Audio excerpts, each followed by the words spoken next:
Boa noite, estamos aqui com a Patrícia, ela é psicóloga e professora também aqui da PAG e ela vai nos contar um pouquinho como é a rotina dela e qual é a área de atuação. Patrícia, fica à vontade.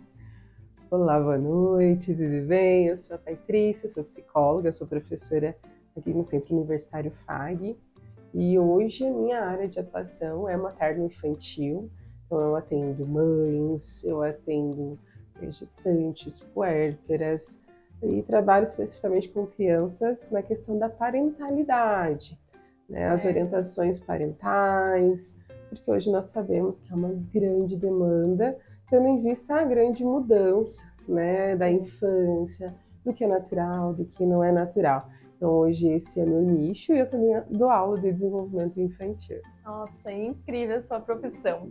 Patrícia, hoje o nosso objetivo aqui é explorar um pouquinho mais esse seu conhecimento, principalmente na área infantil. Hoje a gente tem um projeto que é o Zine, que a gente está fazendo com a professora Keliana, e é o que a gente quer abordar? A infância nos anos 2000.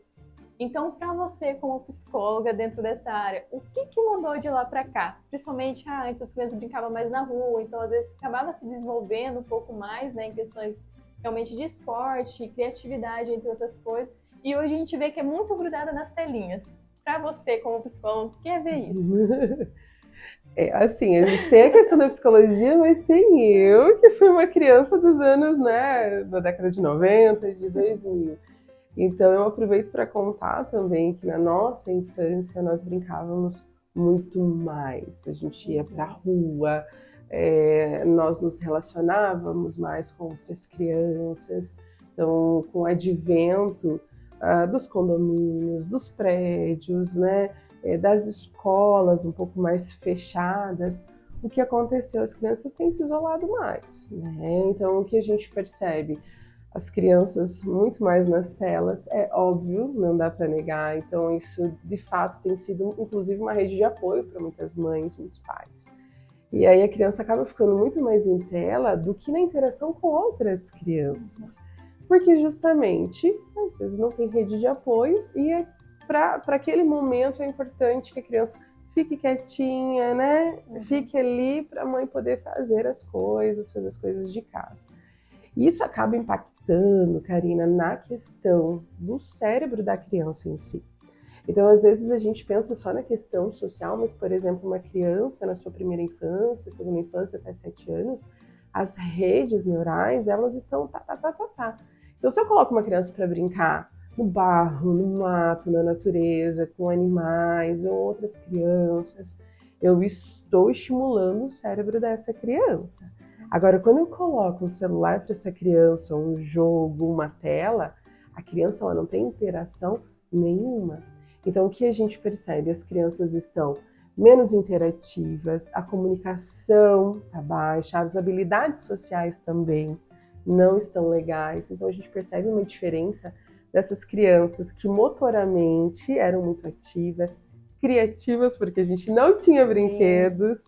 Então eu vejo que as crianças de antigamente, nós não recebíamos um brinquedo pronto. Nós precisávamos muitas vezes construir um brinquedo, dar sentido e função para um objeto, porque nós não tínhamos. Hoje em dia o objeto chega pronto. Então muitas vezes a criança ela não consegue fazer todo o seu ócio, que é a construção, né? Que é esse olhar para esse objeto, dar mais funções, porque ela tem um objeto, um brinquedo para cada coisa. Já acaba tendo tudo pronto e no final de tudo, até a parte de desenvolver, ter mesmo tato, mesmo a criatividade ali no momento acaba não acontecendo. Você me fez recordar de uma coisa que eu amava fazer quando era criança e foi minha avó que me ensinou. Eu, como sempre descia muito pro sítio lá com minha avó, então eu tive muito esse contato com a natureza, de brincar na terra, na chuva, lama, então nem se fala. E ela me ensinou a fazer peteca com a palha de milho. Nossa, era a minha diversão. Então pensa, também desenvolver, tipo, aquela sensação boa também de saber que foi algo que eu fiz, que eu criei, me dava assim, uma sensação muito boa. E realmente, hoje eu vejo muita diferença, que nem eu tenho uma priminha minha, e ela, já é dessa geração que tudo é telinha. Eu vejo que, tipo, já não chama muita atenção dela, já acaba não interagindo muito, já não tem muito interesse, não. Se é pra mim fazer, eu já não quero. Porque já espera muitas coisas de mão beijada. Exatamente. E isso pros pais, você acha que é algo bom? Ai. Olha, olhando, né? Eu tenho 2 filhos e eu brinco quando eu quero que eles fiquem quietinhos. Tela, tela, celular, TV, por favor, me deixa fazer o almoço. Por outro lado, né, o exagero que é o problema, Karina. O exagero é passar a manhã inteira, eu não oferecer outros estímulos para a criança. Eu falo esporadicamente, ok, mas a gente precisa entender que ali o nosso trabalho é com o cérebro da nossa criança. Sim. Então eu quero uma criança criativa, uma criança que tenha tomada de decisão, atenção, concentração. Eu preciso fazer com que o meu ambiente seja propício para isso. Então, muitas vezes para os pais até que é legal, mas para a criança não está sendo, sabe? Então a gente precisa colocar a nossa criança no centro. Então, que criança que eu quero? Como eu quero que meu filho seja? E a partir disso a gente trabalhar algumas alternativas para que a criança consiga estimular todas as suas capacidades, né? Você, como mãe e psicóloga, você tenta trazer isso para os seus filhos? Tipo, às vezes remeter um pouquinho do que você já viveu lá no passado e trazer um pouquinho para eles poderem ter essa mesma experiência, assim? Porque dá para ver que quando você lembra tipo com aquele sorriso mesmo, sabe? De ser algo que foi gostoso viver, de poder ter essa liberdade de brincar, de se sujar e não ficar, tipo, toda hora na frente de uma telinha, que é onde algo assim você fica parado, não tem, que nem você falou, o estímulo. Sim. Isso, você tenta trazer um pouquinho para eles tá na vida adulta e falar, nossa, eu brinquei disso. Eu sei o que é isso. Sim, esse é o meu grande objetivo. E eu quero já aproveitar e também divulgar o nosso projeto da psicologia que se chama Tarja Branca. É um projeto de resgate de brincadeiras antigas. Nossa, que perfeito! Eu já vou deixar aqui o convite para vocês conhecerem o nosso projeto. Nós levamos para a comunidade. É o resgate das brincadeiras antigas. Tarja Branca é o nome de um documentário incrível que vocês precisam assistir, que fala sobre esse brincar, sobre esse dedilhar. A gente tem a Lídia Ortélio, que é uma profissional sensacional, que ela trabalha justamente com isso. E eu sempre amei. E aí, quando eu tive a possibilidade, a oportunidade de ser mãe, eu falei, não, eu preciso ensinar meus filhos a brincar de elástico. Nossa. Sim, eu também tenho a oportunidade de levá-los no sítio que eu fui criada. Então, assim, eu consigo levá-los, eu consigo... Olha, gente, aqui que a gente brincava de papelão. E eu cuido muito para essa questão da natureza, que eu acho que é extremamente importante. O dançar, o movimento, o corpo, né? Então, eu sempre trago eles para esse momento e eu brinco junto. Eu brinco assim, Karina, que nós, muitas vezes, não aproveitamos como deveríamos, né? Porque no sítio a gente também trabalhou bastante, né? Sim, era natural. Mas eu tô tendo a segunda oportunidade de viver uma infância, que é minha também. Então, quando eu olho para os meus filhos, eu me sinto vivendo uma oportunidade da minha segunda infância. E proporcionar isso para eles tem sido uma oportunidade incrível. Ainda ontem nós brincávamos de amarelinha no asfalto, eu também tenho essa possibilidade onde eu moro, né? Um lugar seguro, que nós podemos brincar na rua. E isso, para mim, faz muita diferença. E eu trago isso para os meus alunos em sala de aula. Inclusive, semana que vem nós vamos fazer esse trabalho. Eu ensino eles a fazerem isso, porque muitos não sabem brincar. Não foram seres, crianças brincantes. E aí eu defendo demais a questão da brincadeira. Então eu ensino os alunos a fazerem isso para que a gente leve isso, não só para a vida deles, mas para outras pessoas. A gente não tem brincado, a gente não tem, não está sorrindo mais. E a brincadeira, ela proporciona isso. Quando a gente está com crianças, com outros adultos, isso é sensacional. Então, o Tarja Branca, de fato, é um projeto lindo que eu levo para minha profissão e também para minha vida pessoal. Então, uma das coisas que a gente sempre guarda de recordação é a sombra. Eu falo, faz falta aquelas fotos que você vê aquelas crianças que parecem estão tudo suja, estão nem aí. Você olha assim, você vê que elas estão com um brilho assim, de realmente que aproveitou o dia, se divertiu.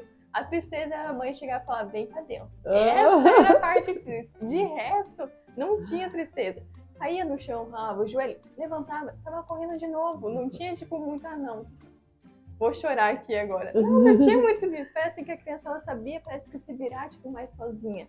Ela não ficava, às vezes, tão dependente dos pais, tá toda hora em cima, toda hora cuidando, tendo toda hora, tipo, realmente uma delicadeza maior. O que hoje eu vejo que, tipo, não sei se às vezes é por causa de não ter tanto essa vivência assim, parece que às vezes um tombo pode ser um susto muito grande pra eles, né? E nem eu tenho minha irmã, a gente não tem muita diferença de idade, porém, uma das coisas que eu também acabei observando, né, junto nesse projeto, é que nem essa parte de jogar vôlei, que nem pular elástico, foi algo que eu fiz muito, jogar bola na rua, brincar de bete, soltar pipa, que eu falo assim, hoje em dia eu falo que podia ser algo que a maioria das molecadas ainda podia estar fazendo, quase não faz. Mas que nem, principalmente essa parte do desenvolvimento, de fazer algum esporte assim, eu vejo que a minha irmã, na infância dela, ela soube brincar muito com boneca. Não sei, tipo, um pouco mais sozinha, mas ainda tinha eu ali, que apesar de uma diferença assim, de 7 anos, mas ainda, tipo, eu brincava assim com ela, sabe? Mas em esporte já não teve esse desenvolvimento justamente por não poder ter, tipo, alguém ali mais da idade dela para poder, como você falou, rede de apoio, para conseguir se desenvolvendo nessas outras partes. Sim. E uma outra dúvida também que fica, nas escolas. Nas escolas a gente sabe também, conforme foi vindo a tecnologia, computador, celular, foi dispersando muito as crianças. Muito. E muitas vezes as crianças acabam recebendo o celular muito cedo. E como que isso está afetando no desenvolvimento da parte educacional? Nós temos boas notícias nesse sentido. Nós temos ótimas notícias, inclusive. Lá por 2010, mais ou menos, quando a tecnologia chegou, 2015, muitas escolas tecnologizaram o negócio, né? Então colocaram quadros interativos, tudo muito voltado para a tela. E o que foi mais interessante, muitas pesquisas em Harvard, principalmente crianças dinamarquesas, australianas, eles perceberam, eles entenderam a partir de pesquisas que as crianças não estavam se desenvolvendo como antes, onde a brincadeira, o brincar, a interação era o mais importante. O que aconteceu? Se aboliu isso das escolas, né? Então muitas escolas falam, não, gente, o negócio é brincar. Lógico que nós temos isso garantido no Estatuto da Criança e do Adolescente desde a década de 90. No entanto, em 2015, de novo, né, foi falado, gente, as crianças precisam brincar. E em março do ano passado, 2024, né, nós tivemos aí mais um inciso que garante o direito da criança de brincar. Por exemplo, hoje, o que muitas escolas ainda fazem, Karina, no sentido de, olha, se vocês não se comportarem, vocês não podem brincar, vocês não vão no recreio, vocês não vão no parque, isso hoje é crime. Então hoje a escola ela precisa assegurar o direito da criança de brincar. E as pessoas acham que o brincar não faz parte da educação, que o brincar é algo à parte. Eles não entendem que o brincar é a própria educação, que é o próprio desenvolver-se.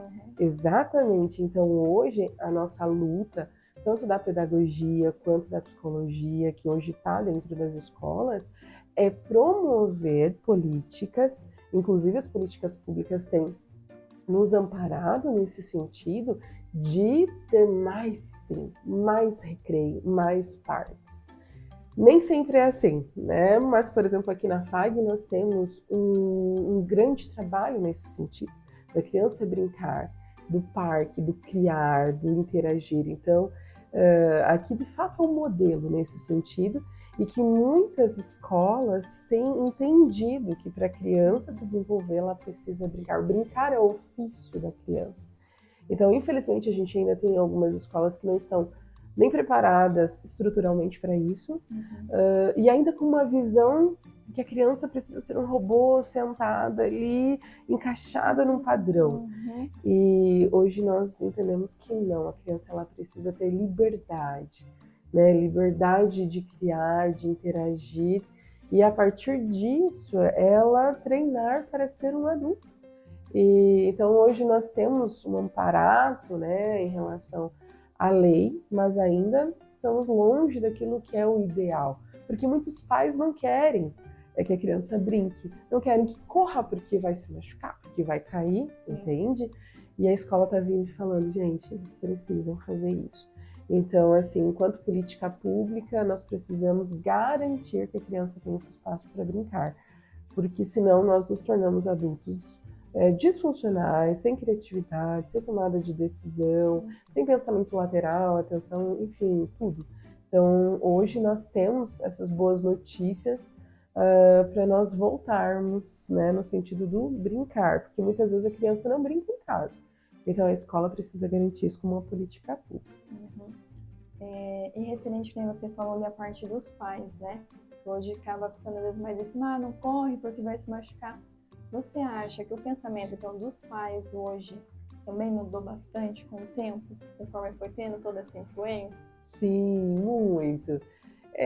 Os pais então, hoje têm menos filhos, então assim, a nossa taxa de natalidade aqui no Brasil é 2,3, 2,4 filhos por família. Então, assim, existe uma presença maior, mas existe uma superproteção. E muitos pais acabam confundindo autonomia com superproteção. Isso é um desafio muito grande. Até que ponto eu posso deixar o meu filho ir no barro, tomar banho de chuva? Ai, meu Deus, mas ele pode ficar doente. Então, às vezes, eu acabo cortando a criança, né? Eu acabo podando o desenvolvimento da minha criança. Então, o ponto, né, que nós trabalhamos sempre é entender a criança num local seguro, a criança num lugar que ela vai se ralar, que ela vai se machucar, mas que isso faz parte do desenvolvimento, é uma orientação que a gente tem que dar. E a gente escuta o tempo todo, né? Não corre, porque vai cair. É natural da criança correr, é natural da criança se machucar. A gente precisa ter esse ambiente seguro para a criança, mas a gente precisa também trabalhar a segurança que os pais precisam de ter, né? Porque às vezes eles foram podados de brincar e não conseguem promover isso com os filhos, né? Faz sentido. Não tinha pensado nessa visão também. De forma geral, como você iria definir a infância nos anos 2000? As principais características do período? É mesmo para você que ainda absorveu um pouco daquela fase. Nós tínhamos ali o desenvolvimento da criança autônoma, o desenvolvimento dos grandes músculos que a gente fala, do correr, do brincar, mais solto. Então nós tínhamos as crianças um pouco mais integradas, as famílias eram maiores, os primos, a escola, né? Então a gente estava mais perto um do outro, né? Então muitas vezes hoje os vizinhos não se conhecem no prédio, no condomínio. E naquela época todo mundo conhecia todo mundo. Então eu brinco que tinha muitas oportunidades da gente estar brincando juntos. Hoje a gente não se encontra mais, né? Nós adultos, pra gente marcar um café para tomar, meu Deus! Então assim, a gente está mais restrito nesse aspecto. Então eu acredito que as crianças da década de 2000 são crianças mais criativas, com desenvolvimento motor melhor, inclusive, do que as crianças de hoje. E você concorda quando falam que as crianças dos anos 2000 foram as últimas a realmente brincar na rua? De ter mais essa parte de falar assim, eu tenho uma nostalgia dessa época, de falar, eu brinquei, eu vivi isso? Com certeza. Embora, como eu falei, hoje existem parques, a própria escola traz, mas esse brincar na rua te proporcionava situações inimagináveis. É diferente de um parquinho que a gente já sabe o que a gente vai fazer. Então, na rua a gente precisava inventar. Então, assim, as pessoas atuais que viveram isso têm essa questão da criatividade muito maior. As crianças de hoje, a gente percebe uma criatividade menor, né? Mais restrito, com ambientes mais fechados e com menores possibilidades de desenvolver. E questão de músicas e desenhos?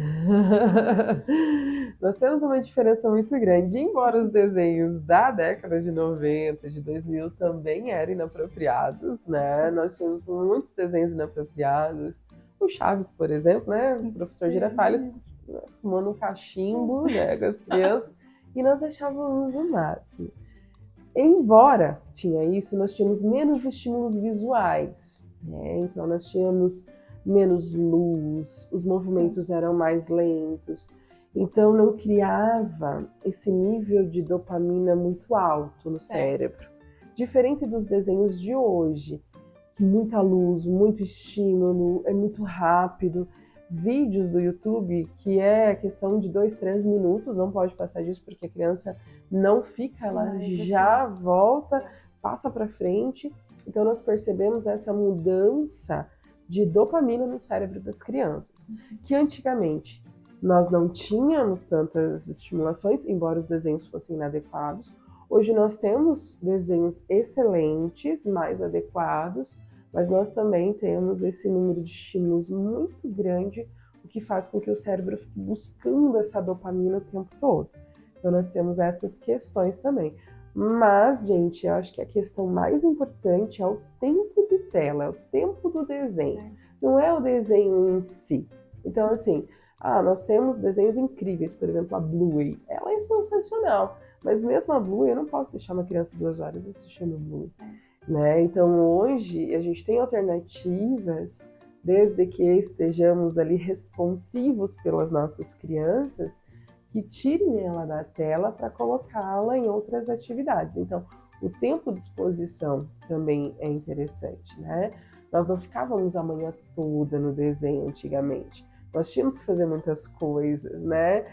O desenho muitas vezes era usado para o pai e a mãe fazerem almoço, saírem organizar. Senão muitas vezes a gente estava junto com os pais, né? Junto com a mãe, no sítio e tudo mais. Então isso é bem interessante da gente analisar.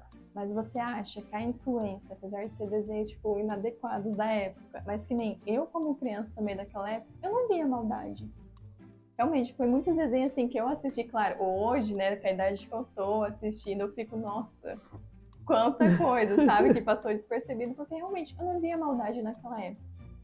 E você acha, com base, tipo, nisso, que pelo fato das vezes muitas crianças de hoje tá sendo tipo, fica na telinha, às vezes não tem o pai que tá vigiando o que ele tá assistindo, ele acaba às vezes vendo mais maldade em cima dessas coisas? As crianças estão mais espertas, né? Nós olhávamos, os pais colocavam a gente para assistir alguns programas de televisão no domingo à tarde. E não era essa coisa da maldade, e nem os pais viam que aquilo fazia mal para os filhos, entende? Então, assim, a gente, enquanto criança, a gente não entende direito. Hoje, por exemplo, a questão do bater, né? Então é natural que nós, enquanto pais, ou na escola, o tempo todo, não pode bater no colega, né? Respeito, respeito. E aí, quando você assiste um desenho que um ou outro bate, olha, não pode fazer isso. Diferente da nossa época, que utilizando Chaves de novo como referência, era porrada o tempo todo, né? Era batendo na cabeça do Chaves, né? Era um brigando com o outro o tempo todo. Então aquilo também era natural naquele contexto. Hoje não. Então a gente olha para um desenho que tem por menor que seja uma agressividade, as crianças já olham e falam, olha, isso não pode. Ou se é um ambiente que isso é natural, elas podem bater mais. Então a gente também tem várias pesquisas que apontam a influência da agressividade, da agressão nos desenhos, nos vídeos com as famílias. Mas se é uma família que não é comum bater agressão, influencia muito pouco, né? Agora, se é uma família que já tem essa predisposição, culturalmente falando, né, existe essa questão da agressividade, o desenho pode influenciar. Você acredita também que seja um dos motivos pelo qual hoje aqueles desenhos mais antigos também foram tipo, meio que deixando um pouco de desistir, né? Porque você vê que você fala, às vezes, vamos supor, cultura da vida. Eu assisti muito cultura. O Castelo Rá-Tim-Bum, foi aquele dos Camundongos Aventureiros que eu amava, Cyber Jays, tipo, todos esses desenhos. Só que nem eram desenhos da época, principalmente eu digo o Cyber Jays, que nem eles ensinavam matemática. E eu aprendi muito, tipo, com esse desenho. E é um dos desenhos que eu falo que hoje, eu acho que se ele existisse, seria, eu acho, uma boa influência para as crianças. Então você acha que ainda tem algo daquela época que ainda daria para coletar? Sim, e muitos têm retomado, né? A gente tem alguns canais de TV que retomam, né? O próprio Castelo Rá-Tim-Bum, que traz muitas coisas legais, de aprendizado. Então a gente tem muita coisa boa também. Tinha muita coisa ruim, mas tinha muita coisa boa. Como atualmente, tem muita coisa bacana, tem muita coisa... E a gente precisa selecionar e estar de olho no que eles estão assistindo, né? Eu falo os desenhos, quando a gente, por exemplo, pega Disney de antigamente, tem muita coisa bacana, mas não tem muita coisa legal. Agora, com certeza, assim, o que não é recomendado de jeito nenhum são os vídeos do YouTube, esses vídeos de pessoas completamente despreparadas, né, que acabam liberando essa dopamina muito alta no cérebro das crianças e as crianças acabam ficando viciadas, mas é um vício em dopamina, é o cérebro que fica viciado. Patrícia, eu sei que o seu tempo é limitado aqui com nós, tá? Queria continuar muito esse assunto, então, para a gente poder estar finalizando, gostaria que você deixasse uma dica para os pais de hoje em dia, o que eles podem estar fazendo para ajudar no desenvolvimento mais dos seus filhos, e deixar um recado para o pessoal aqui do nosso Zine, que vai estar assistindo você ali no nosso canal. Então, vou deixar esse espaço livre para você agora. Obrigada. Adorei a nossa conversa. E a dica que eu tenho é: deem espaço para as crianças de vocês se desenvolverem. Deixem elas se desenvolverem, né? Reduzam os brinquedos, aumentem a produtividade, as invenções. Eu sei que não é fácil, estamos, né, essa tripla, quádrupla jornada, mas a importância de estimular essa criança, de tirar um tempo, né, final de semana, durante a semana, para produzirem, para deixar a criança livre, né, para essa produção. Então, dar espaço para a criança, promover essa autonomia, essa independência e promover momentos com outras crianças, que é extremamente importante, tá? E convido vocês para conhecer o projeto Tarja Branca, justamente para vocês entenderem um pouco de como sempre funcionou a brincadeira e do como a gente precisa fazer esse resgate da brincadeira. Então eu convido vocês, né, o pessoal que está nos assistindo, a conhecer aí conosco, né, nesse projeto. Tem rede social já? Ainda não temos, está no Psicofag. Não, coloca lá no Psicofag, nós temos, justamente para a gente trazer esse resgate. Esse é um compromisso social que nós temos. Então a minha dica é: continuem brincando, sejam seres brincantes, leves. A gente precisa de mais alegria, a gente precisa de mais sorriso, a gente precisa olhar para a vida. E se você não teve essa possibilidade na sua infância, se você acha que não brincou tanto, dá tempo. Até o dia que a gente morrer, dá tempo da gente brincar. Muito obrigada pela sua presença, pelo seu tempo. Eu vou amar conhecer esse projeto. Eu tenho certeza que quem está assistindo também vai amar muito. Até!